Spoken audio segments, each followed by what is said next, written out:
menace. Il y a une grande menace parce que vraiment, ça c'est sûr que l'armée russe est très très forte, a vraiment combattu pendant des années. Alors ils sont super durs. Et nous ne sommes pas, parce que bon, nous avons pas cette expérience. Ça, c'est un risque, oui. Et c'est pour ça que notre posture doit être une posture très, très forte, très robuste aussi. Mais c'est un risque à quel point, M. Franken? Parce que les gens sont inquiets. Hein. Vous les voyez vraiment arriver jusqu'ici, les Russes, pas dans Il va y avoir une invasion, ça paraît énorme quand même. Invasion en Belgique, non. En Belgique, vous dites jamais?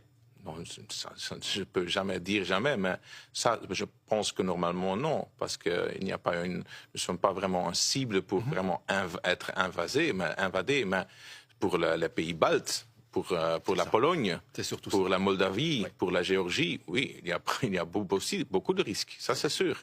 Oui. Et tous les membres de l'OTAN, il y a l'article 5 qui dit qu'on attaque un membre, c'est tout le monde qui a été attaqué. Donc on serait mêlé à ça de toute façon. À ce moment-là, quand il attaque les pays baltes, nous sommes aussi mêlés 100%. Oui, c'est comme ça qu'on pourrait être mêlé, mais un ancien chef de cabinet me disait que jusqu'au début des années 90, il y avait des plans en cas d'invasion soviétique. Est-ce qu'on est en train de travailler quand même sur des plans comme ceux-là pour mettre même nos œuvres d'art quelque part en sécurité, avoir des abris pour la population? Est-ce qu'on y travaille?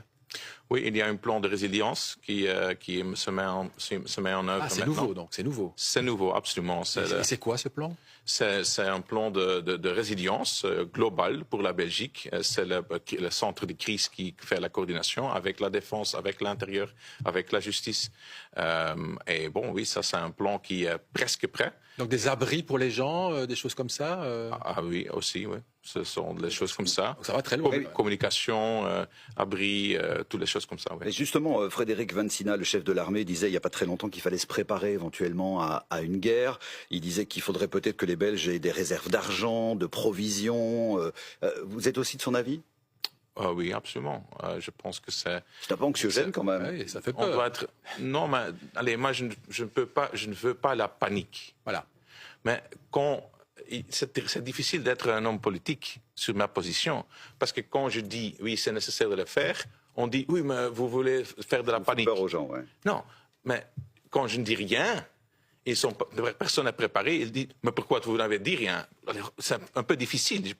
Qu'est-ce que tu veux que je fasse? Alors non, je suis très clair. Je pense que les gens doivent se préparer, mais c'est une responsabilité individuelle. Je ne vais pas voir dans les maisons, est-ce qu'il y a des préparations? Quand tu veux le faire, tu dois le faire. Quand tu ne veux pas, bon, ok, c'est ta propre responsabilité.